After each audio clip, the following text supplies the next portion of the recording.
Well, it looks like somebody hijacked the BET Awards last night. Grey's Anatomy actor Jesse Williams was given a humanitarian award last night, and he used it as a podium to light into white supremacy. His wording was as sharp as it was eloquent.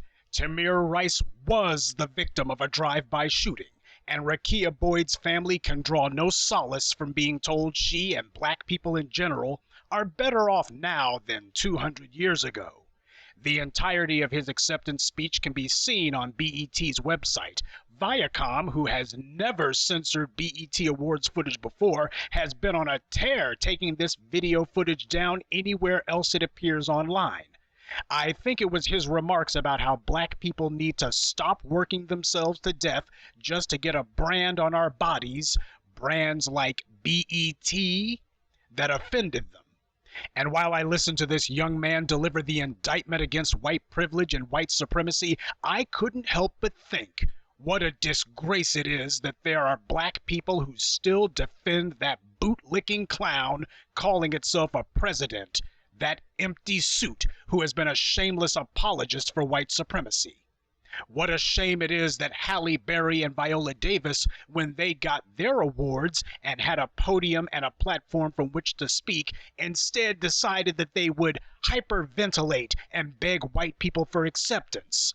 They had the spotlight and took it as their chance to try to see if they could get some sympathy career boost. But this black man used his moment to call white supremacy out. Now, I don't know anything about this guy, I don't watch any television, and until today I'd never even heard of him. But he's something of a household name now, I would imagine. You don't challenge white power live in front of the world and expect it to go unpunished. And he chose the perfect place to stage his ambush. The BET Awards has long been a safe space for coonery and pretending as if black people had gotten somewhere.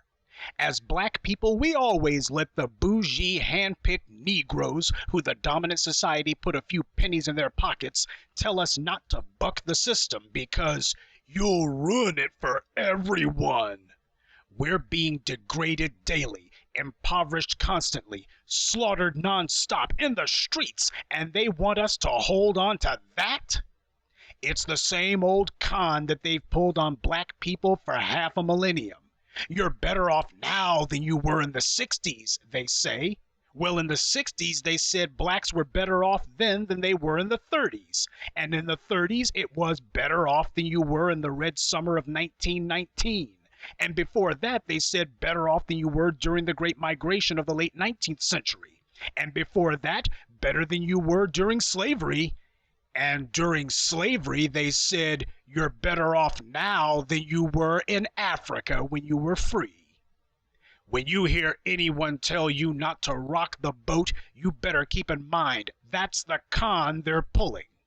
As Jesse Williams so wonderfully put it, tell Eric Garner that he's better off than he was 100 years ago. And that one moment where a black man stood and spoke as a man meant more than Halle Berry's hyperventilating or Viola Davis's pleading with white women to let her be one of them or Jamie Foxx's bizarre pandering for sympathy. Okay, maybe it's not necessarily their jobs to take on white supremacy, but damn it, don't you dare whine at black men like me when I call them on it. We live in a time when there's going to be only two types of black men. Those who stand and those who are dead. I don't expect this to become a trend. After Jesse's speech and how it set the media on fire, I expect the white establishment to double vet any black person that they put in front of a camera.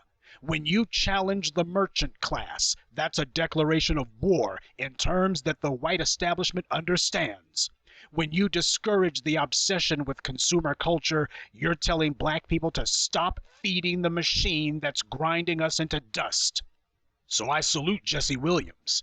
He's put his career on the line with this, and while others like Samuel Jackson stood in stupefied awe in the audience and watched as a black man of consequence was given the adulation that cowards like he and Fox and Halle Berry could only dream of, I had to think, this is a good moment. There's been plenty of black actors of note over the last 100 years, but in the end they all amount to very little other than flavors of the month. They do a few movies, get some parts on a few TV shows, and are predictably forgotten. Jesse Williams said what any black man with even a scintilla of integrity would say. I won't live and die for the fame or fortune that Hollywood gives if the price is that I have to pretend my people aren't being slaughtered.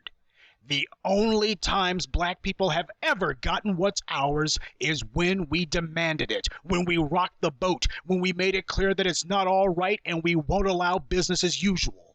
When you hear white people saying that you're better off now than way back when, that's not meant to be comfort for us. That's meant to be comfort for them. They're giving themselves permission to continue to oppress us because, after all, it's not as bad as... And a lot of black people will be quiet and let them do it for a few pieces of silver. Yes, there were a lot of black people in that audience tonight. A lot of black celebrities. And they were completely useless. Cowards who, when they had their chance to speak up, instead made excuses for how things are. You want to be in the next Avengers movie? That's fine. You want to be an athlete and get paid? That's fine. But if you want to be Muhammad Ali or Spike Lee, you can't sit there playing the game. Because the game is for black people to suffer in silence until we're all dead. And you don't win a game like that. I take Jesse's speech as an indictment of the dominant society, but also as a challenge to his fellow black celebrities. When gutless whores like Lee Daniels slither on their bellies, real black men take center stage and shine. Jesse Williams showed, if only for a moment, that the true definition of black manhood needed to be reasserted and redefined. That we're not supposed to be learning how to play any games, because men don't play games. We need to be rewriting society's rules.